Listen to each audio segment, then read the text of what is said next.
Back. We just wrapped up the busiest week of earnings season, but there's a ton of market-moving action coming next week for investors, including the presidential election, a Fed decision, and even more earnings with nearly 20% of S&P 500 companies getting ready to report. Let's bring in Ryan Detrick, Chief Market Strategist at Carson Group. Ryan, it's great to have you on. The other piece of this puzzle is seasonality. We just finished up October, which is historically notoriously tumultuous. We did see that sell-off yesterday coming into the close.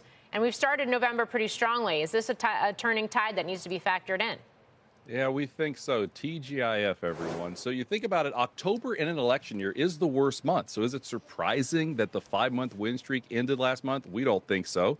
And then you look at November, and this is just seasonality, yes. But 11 of the last 12 years, stocks were higher in November.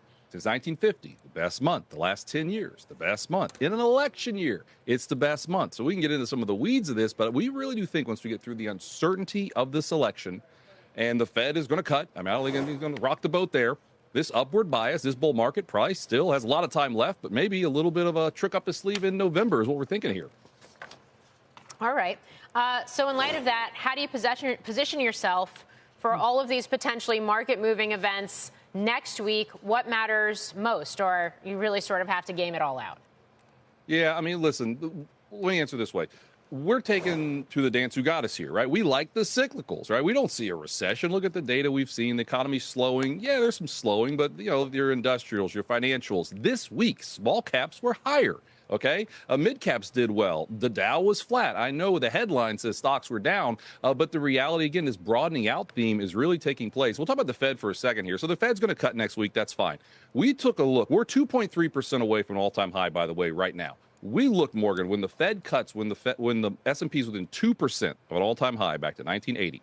All the listeners need to know, stocks were higher a year later, 20 out of 20 times. Okay, so if we're near all-time highs, the Fed cuts next week, that's just one other way to look at it, that the Fed is no longer a headwind. They're a tailwind for sure here. Ryan, I hear what you're saying about history, but if we can pull up a year-to-date chart of the S&P 500, if you show people this, it doesn't look like October is the worst month because it's hard to tell exactly where October is on that. And I would be shocked. I've been shocked before, but I would be shocked if November is the best month of this year when we've seen this kind of gains. This is different, isn't it? Well, great point there. This is like the best election year ever going into the election, right? 1980 was better by the end of the year, but this year isn't over. But I want to talk about the VIX for a second here, because great point.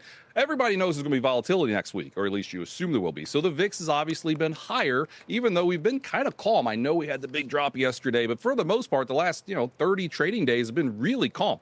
Once you get through the election, all those kind of put buyers and all the VIX calls that we've been seeing, John, those could unwind, right? Those people have to kind of unwind those. And again, that's why we think this upward bias is still alive. And I'm with you. We probably don't gain 10% this November. I'm not saying that. But can stocks gain a couple percent here in November and maybe even into December? Yeah, we really think that this is still a chance for investors to enjoy this bull market. So how does, though, an investor put on some protection without being optimistic? Yeah, great question. So we manage money, Carson Group. A diversified portfolio is the easiest way to do it, right? We're overweight equities. We have been since December of 22. Wasn't popular when we did it, but now people have kind of come on. But we do have some bond exposure, right? People can own some gold. You can own some cash. You can own some of the more defensive areas. We don't like those defensive areas as much as I said, but I think it's just really important for your average listener out there who's got a 401k, puts it in every 2 weeks. We're going to have volatility. That's fine. But the next 6 months, okay, November through, the end of April, it is the best 6 months of the year, okay? And when you have a good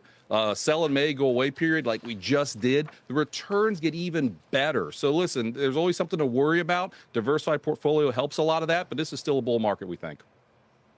All right.